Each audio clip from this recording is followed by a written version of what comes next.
अस्सलाम वालेकुम वरहमतुल्लाहि वबरकातुहू जी। अज बहुत अहम खबर के नाल हाज़र होए हैं।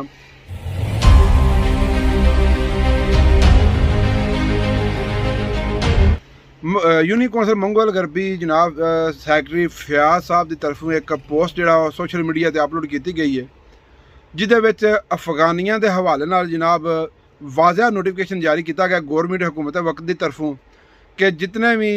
अफगानी इस टाइम पाकिस्तान के मौजूद ने, किराया पर रहिंदे ने या जिहड़े मकाना के मालकान ने उन्होंने किराए पर रखे ने या प्लाजा के मालकाना ने किराए पर रखे ने, वो जल्द तो जल्द उन्होंने अपने मकाना के विचों जिहड़ा वो कढ़ दिओ ताकि कानूनी कार्रवाई तो बचया जा सके। नहीं तो गौरमेंट की तरफ जोड़े भी बंदे ने चोरी छुपे रखे हुए या अफगानी उन्होंने मकाना के रहिंदे हुए या उन्होंने दुकानों के रहिंदे हुए उन्होंने कोल नैशनैलिटी पाकिस्तान की नहीं है, गौरमेंट की तरफों उन्होंने सज़ा भी दी जाए, जुर्माना भी किया जा सकता है। इस तो पहला कि गौरमेंट हरकत के आए, क्योंकि गौरमेंट ने कोई टाइम दे दिता जोड़ा कि पहली तरीक तक नोटिफिकेशन वगैरह वो वाज़ह नज़र पे आता है। तो स्क्रीन के नाल जो देखते भी कि नोटिफिकेशन जो जारी कर दिता गया गौरमेंट हुकूमत वक्त की तरफों। तो बेहतर है कि कानूनी कार्रवाई तो बचने वास्ते गैर कानूनी तरीके जोड़े पे इतने अफगानी जोड़े रहिंदे ने पे उन्होंने अपने मकानों के कढ़ दिओ या फिर अपने मकामी थाणियां दे विच जाके जितने भी निरे मंगोवाल की नहीं मैं गल करता, पूरे पंजाब दे विच जितने भी अफगानी ने या साडे गुजरात दे विच जितने भी अफगानी ने जिन्होंने मकानों के रहिंदे या प्लाजा के रहिंदे ने, मालकान नूं चाहिए उन्होंने शनाख्ती कार्ड दी फोटो कापियां लैके या अपने मुकामी थाने में जाके दसन कि साडे कोल फलाने बंदे किराएदार ने। बेहतरीन अच्छा वे चाहे वो अफगानी क्यों ना हो या वो पंजाबी हो या दूसरे शहरों चो आए हो बंदे तुहाडे कोल किराए पर रहिंदे ने पे वो कानून के मुताबिक जो तुसीं अगे भी गौरमेंट तरफों जो नोटिफिकेशन जारी किया गया कि जो तुहाडे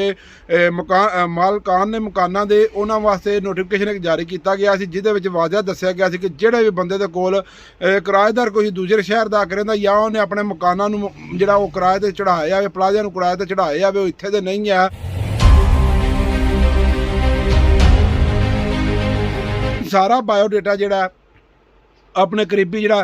थाणियां दे विच पुलिस चौकियां दे विच जाके रजिस्टर कराया करो, अपनी फोटो कापी शनाख्ती कार्ड की और अपना जोड़ा उस बंदे की भी शनाख्ती कार्ड की फोटो कापी उसकी फैमिली जोड़ा जिथे रहिंदी भी तुहाडे किराए दे विच उस एरिए का नाम, महल्ले का नाम, मकान नंबर जोड़ा सारा उन्होंने दस के आओ ताकि तुसीं कानून के मुताबिक जो अल्लाह ना करे वो बंदे जोड़ा